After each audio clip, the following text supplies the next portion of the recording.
Hello दोस्तों, welcome. आपका बहुत बहुत स्वागत है आपके अपने यूट्यूब चैनल में। दोस्तों आज बताएंगे घर में इलेक्ट्रिक जो पाइप लगाते हैं स्लैब में, वो कैसे लगाते हैं और उसका बेंड कैसे गिराते हैं।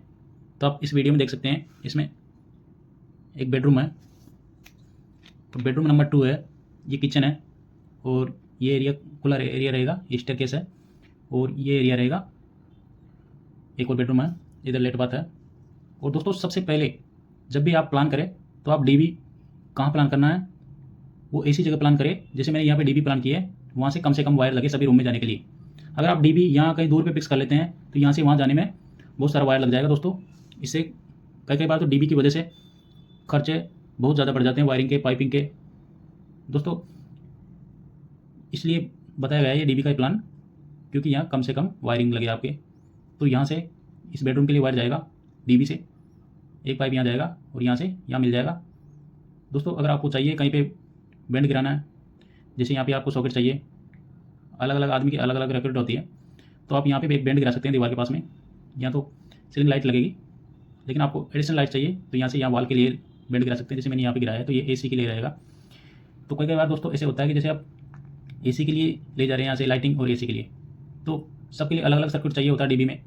तो एक लाइटिंग का सर्किट होता है, एक डीबी का। यहाँ से 2 वायर जाएगा, एक तो जाएगा लाइटिंग का, एक जाएगा पावर का, एसी का। तो एसी के लिए अलग वायर होता है, लाइटिंग के लिए अलग वायर होता है। तो उस हिसाब से आपको प्लान करना है, क्योंकि 2 सर्किट लगेंगे इसके लिए। फिर एक तो एसी का सर्किट लगेगा और एक सर्किट लगेगा लाइटिंग का। जैसे इस रूम में भी देख लो, अगर आप यहाँ से एसी लगाना चाहते हैं यहाँ पे, तो यहाँ पे 2 सर्किट लगेंगे, एक लाइटिंग वाला, एक एसी वाला। अगर आप एक ही सर्किट लगा देते हैं तो वो सेफ्टी कम हो जाती है। दोनों सर्किट का अलग अलग रेंज होता है, अलग अलग एमसीबी लगता है उसका लिए।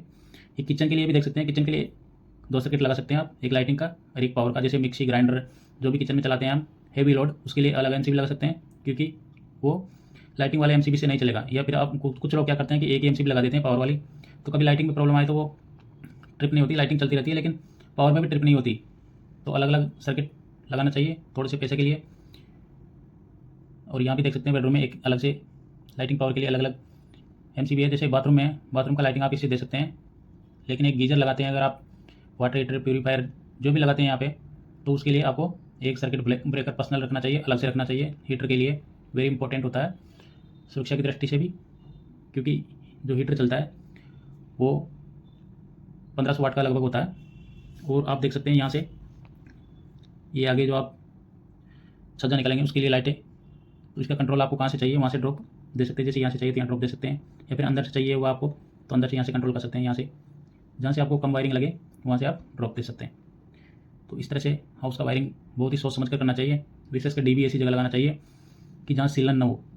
अगर डीबी आप बाथरूम के आसपास लगा देते हैं तो आपको डीबी रस्ट हो जाएगा, थोड़े दिनों बाद में सीलन आ जाती है कभी कभी। और इस वाल पे लगा देंगे डीबी एंट्रेंस वाल पे, तो कभी कभी बारिश का पानी जैसे दीवार भीग जाती है तो उससे भी सीलन आ जाती है। डीबी के अंदर पूरा मॉइस्चर हो जाता है, ट्रिपिंग की प्रॉब्लम आ जाती है, ट्रिप होता रहता है और मैकेनिक बुलाना पड़ता है, बार बार उसको पैसा देना पड़ता है। उससे अच्छा डीबी एकदम से ड्राई प्लेस में हो, बढ़िया जगह पे रहना चाहिए जहाँ आपका सीलिंग नहीं आए। और दूसरी बात, जो ये तो अगर आपके साइड में इधर कोई मकान बना रहा है तो यहाँ कम से कम पॉइंट ड्रॉप करना चाहिए। मेन बोर्ड तो बिल्कुल नहीं करना चाहिए रूम का, क्योंकि कभी कभी पड़ोसी के छत में सीलन आती है दीवार में, तो आपका जो स्विच बोर्ड है वो जो मेटल वाला होता है अंदर वाला रस्ट हो जाता है और पूरा ट्रिपिंग का प्रॉब्लम हो जाता है। जिसे आपकी दीवार में उतारे उसको, इस साइड वाली दीवार होती है। अगर खुला मकान है, साइड में कोई दीवार नहीं तो ठीक है, लेकिन कभी प्रॉब्लम आती रहती है कि पड़ोसी की दीवार में सीलन आ गई तो हमारी दीवार में भी सीलन आ जाती है। इसलिए बाथरूम की साइड में नहीं उतारना चाहिए, डीबी के विशेष तौर पर बिल्कुल ड्राई प्लेस में रखना चाहिए। तो दोस्तों बहुत ही सोच समझ कर आपको प्लान तैयार करना चाहिए। थैंक यू दोस्तों। अगर आपको वीडियो अच्छा लगे तो वीडियो को लाइक करें, चैनल को सब्सक्राइब करें, शेयर करें दोस्तों। Thank you.